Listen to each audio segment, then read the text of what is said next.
poison, you could have spit me out at the first chance. If I was some paint, did it splatter on a promising grown man? And if I was a child, did it matter if you got to wash your hands? Grown man, promising grown man. Uh, indicating that she's dealing with a grown man here, kind of a wink and a nudge thing. The idea of that men are always promising regardless how old we are, and women have an expiration date or whatever within, popular culture. She's kind of calling attention to this, I think, in this song. Reminds me of the Monica Lewinsky thing, right? When like 97 or 98, when like Monica Lewinsky, who was like 19 years old, was having sex with Bill Clinton, who was like in his 50s. And everybody was trashing Monica, and still does. Welcome back. Welcome back, welcome back, welcome back.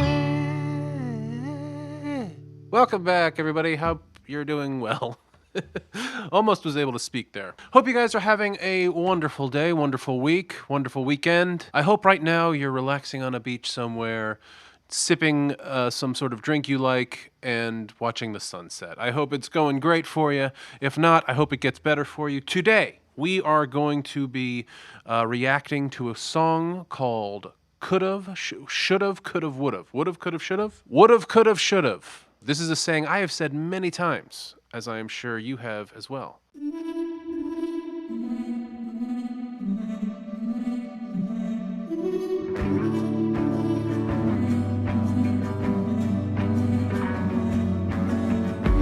If you would've blinked, then I would've looked away at the first glance. If you tasted poison, you could've spit me out at the first chance.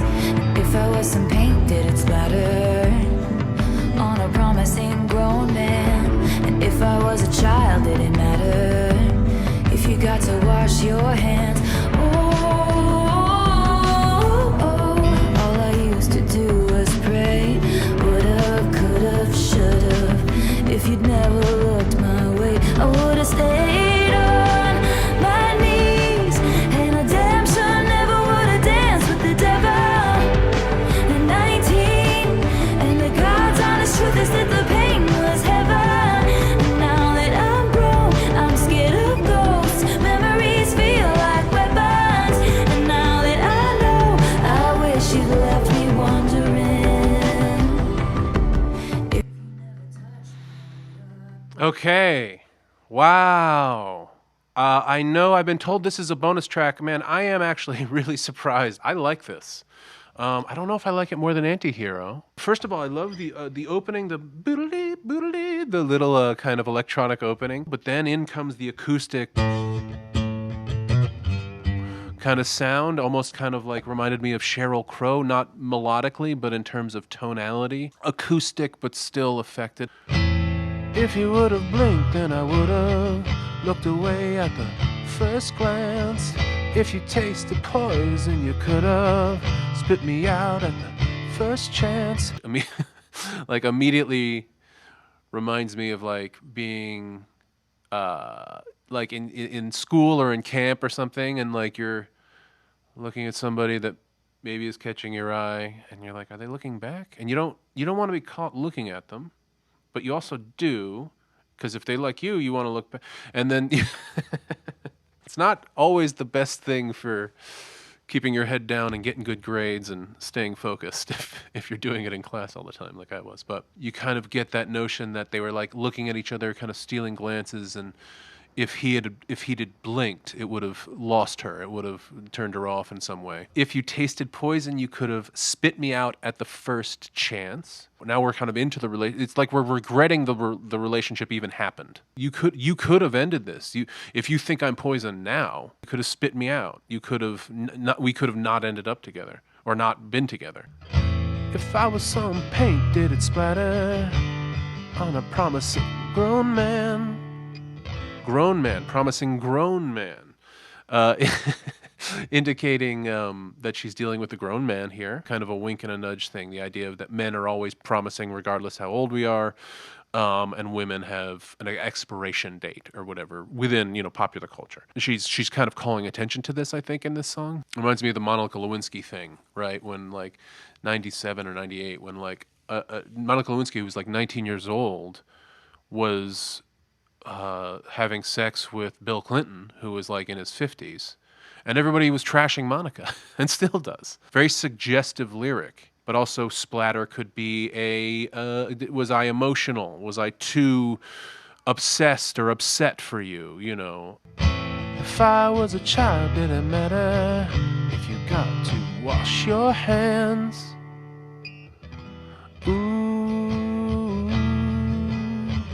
all I used to do was pray. So there's religious aspects here. We have kind of notions of purity, notions of being like a good Christian, it seems like, and praying and maybe being virginal. Would've, could've, should've, if you'd never looked my way. Right, then we go into her big chorus on this, a really pretty nice chorus, out of the doldrums of the kind of sadder minor and right into that happy open G. On my knees, and I damn sure never would have danced with the devil. That's tough to sing. She always has these tough things to sing. She seems to generally like to write in full sentences. One of the reasons that her music is really accessible is because she doesn't really hide her point of view behind kind of a lot of different poetics. Sometimes she is more poetic. This seems to be very, very direct, like a lot of her songs that I've listened to. And it's hard to sing these very specific, like, and I damn sure never would have danced with the devil at 19. And the God's honest truth is that the pain was heaven. And now that I'm grown, I'm scared of ghosts. Even though the pain was heaven, and the pain was heaven is kind of a statement about sex, losing your virginity, but also maybe about losing your innocence in a certain way, learning about the world, living a little bit, right? And now that I'm grown, I'm scared of ghosts. Memories feel like weapons. That makes me think that this is very specifically about a trauma, right? Anybody who's ever experienced post-traumatic stress disorder or any sort of hypervigilant, obsessive, compulsive type of remembering or thinking about a certain event, something horrible that happened, what happens is you want to replay the event in your head. You want to think about it again because you haven't processed it.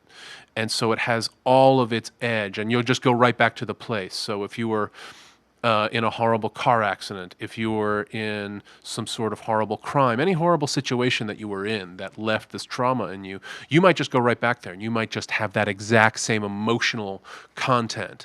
You might just be sitting in your car driving home and you flash back to a time that the car next to you exploded, right? Just because the wind hits you in a certain way or you smell something or just anything can just bring you back there because your brain is still trying to process this thing. It thinks, this horrible thing happened. We have to stop it from happening again. How do we do that? If we think about it again and again and again, we'll figure it out. We'll figure out how to not let it happen. Maybe we can even figure out how to erase it. That's what I hear with the notion of memories feel like weapons, that there's an edge to them, there's a sharpness, there's a pain to them. And now that I know, I wish you'd left me wondering. So as if to say, like, I was a child. I was 19. If I was flirting with you, if I was trying, you should have known better. If you never touched me, I would have gone along with the righteous.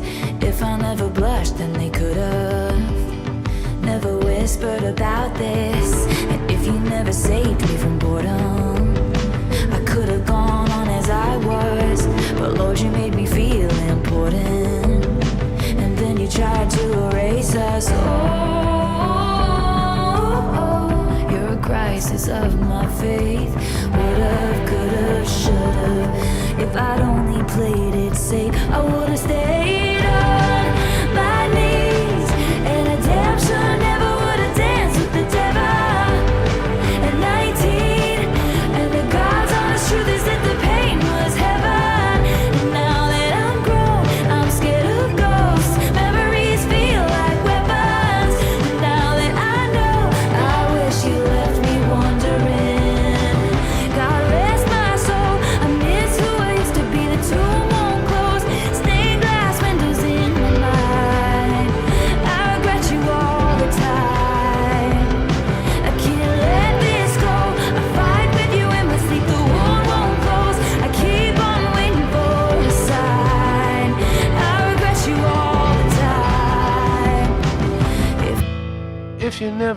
touched me, I would have gone along with the righteous. And if I never blushed, then they could have never whispered about this. And if you never saved me from boredom, could have gone on as I was. And Lord, you made me feel important, and then you tried to erase us.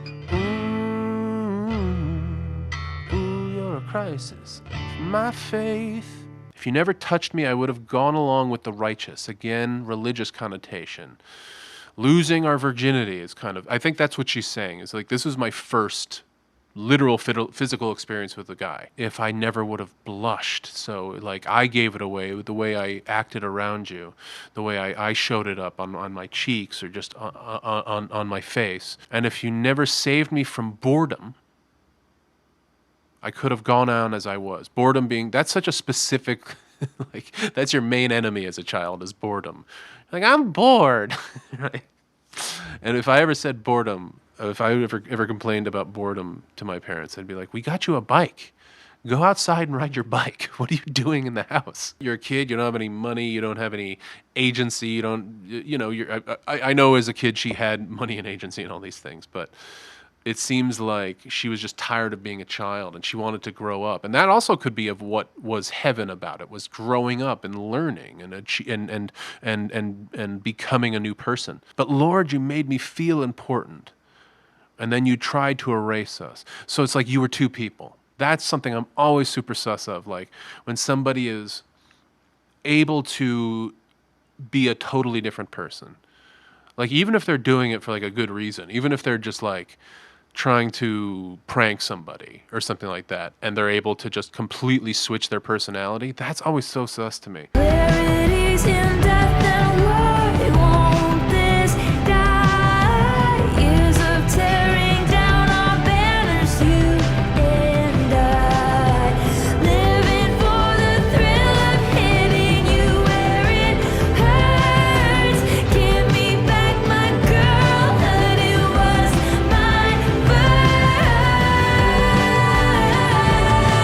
And I damn sure never would have danced with the devil at 19. And the God's honest truth is that the pain was heaven. And now that I'm grown, I'm scared of ghosts. Memories feel like weapons. And now that I know, I wish you left me wondering. God rest my soul, I miss who I used to be. The tomb won't close, stained glass windows in the night. I regret you all the time. I can't let this go. I fight with you in my sleep, the wound won't close. I keep on waiting for a sign. I regret you all the time. Oh, gotta rest my soul, I miss who I used to be. The tomb won't close, stained glass windows in the night. I regret you all the time. I can't let this go. I fight with you in my sleep, the wound won't close. I keep on waiting for a sign. I regret you all the time. Again, I'm really surprised this is a bonus track. I really like the vibe of this song. Very intense lyrics, kind of brutal lyrics. I mean, if you think about it, it's funny because it's a song about regret, but it doesn't have a regretful feel at the end. It feels like overcoming at the end. It doesn't feel like just regret. God rest my soul, I miss who I used to be. The tomb won't close, stained glass windows in my mind. God rest my soul, to me, sounds more like, rather than her talking about her being dead, she's talked about herself being dead in other songs, but this seems to be about like rest. Like, why is my soul still in turmoil about this? I miss who I used to be. I miss the calm, carefree child that I used to be. The tomb won't close. This, like, we can't kill this thing. I regret you all the time. I can't let this go. I love the directness and the clarity of those lines. I regret you all the time. I can't let this go. I fight with you in my sleep. The wound won't close. I keep on waiting for a sign. Now we're just yelling at somebody. Now we're just exclaiming. It won't get out of my head. I can't get you out of my head. And it's not like, I love you so much, come back to me. It's like, you don't belong here. You forced your way into my recurring thoughts. You forced your way into my life in a way you don't fully understand. And it's not a good way. It's an indelible, profound thing that you've done. If clarity's in death, then why won't this die?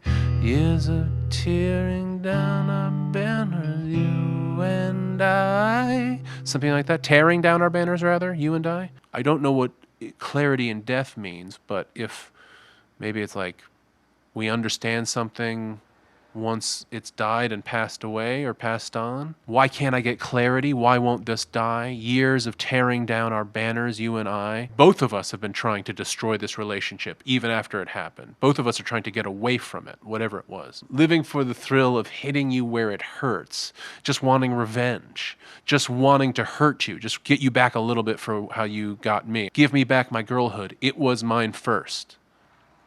Which is a really powerful line. It's not a religious line. We're just talking about her youth. You took it from me. This is about her soul being hurt and imprinted on by this person. And yet we have this really open, happy kind of sound to the song. I mean, it seems much more like living in your anger, allowing your anger to be there, not distancing yourself from it, and just experiencing it so you can process it a little bit. That's what it feels like to me. Let's check out Le Radit. Track 19 on Midnight's 3 a.m. edition, length 420, ha ha ha. Composers, Taylor Swift and Aaron Dessner. I did not realize Aaron Dessner composed this, but very good. This is one of the best songs she's ever written, and I'm appalled it is a bonus track. The absolute disrespect. I agree, I like this song, but I haven't heard the whole album yet. The fact that it's track 19 is pretty impressive. It seems like maybe sometimes she puts bonus tracks, the ones she knows are going to be really loved, as bonus tracks, just to make it a little bit more, of a find. You have to dig a little deeper. Not to be dramatic, but this song finally inspired me to take down a painting from my extremely shitty ex and rip it up. I've been trying to get myself to do this for over a year. The wine helped,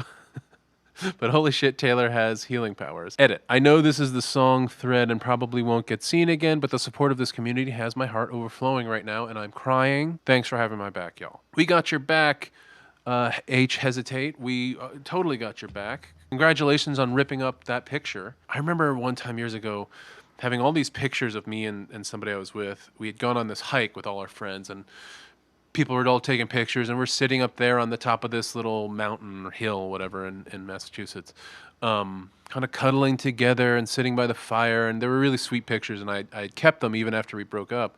And then one night, just with my friend, just deciding to burn them. And actually, even though it's a sad thing to a certain extent, those pictures are gone, it helped me process the end of the relationship. That I don't want this relationship. I don't want to long for it. I don't want to think about it. And sometimes that type of stuff can help, even though it is a severe thing to do. I mean, I think we can all agree that this is the song, right? This is the song. So does this put the scarf metaphor rumors to rest? The scarf metaphor I thought was about Jake Gyllenhaal, and I kind of thought this was about Jake Gyllenhaal. I always felt like Jake was the first person she felt she loved, but Dear John always felt like such an intense song to just be about someone she dated briefly. Also the line, another notch in your belt, always seemed to be hinting at more. Dear John is something I probably should listen to. I agree. I think even by the time she was turning 21, she realized she had been a victim of a very predatory relationship, then that wasn't real. Hence, Jake feeling like the first time. A having sex versus making love situation. So, Dear John... Oh, John Mayer. Of course. Okay, so this is about John Mayer. So this person thinks that she was in like a very predatory relationship maybe with John Mayer, and then Jake Gyllenhaal was her first love experience, okay? Okay, holy frijoles, a lot has been revealed by going into the Reddit. I may put a little bit up on YouTube because I don't want to totally deprive the people of the Reddit stuff. But again, because I can't draw revenue off these videos, I please do ask you, if you want to support the channel, consider coming over to my Patreon and supporting me there. The full version of all these videos with all the extra Reddit stuff and all the extra cursing and all of my extra thoughts, that's where that is. Also consider liking and subscribing. especially if you watch all my videos. Why not subscribe? But anyway, this is a really cool song. I like this song. Am surprised, like the Redditors here, that it's a bonus track, but what the heck do I know? Good song. Thank you for the recommendation. I know I should probably just go through the whole album. But what has been made clear by the Reddit deep dive is that I need to listen to Dear John. Yes, I know I haven't listened to that yet. And I need to look into the Speak Now TV thing. But that is for another video and another time. For this video, I thank you very much for your time. Please consider liking and subscribing, and until next time, keep playing.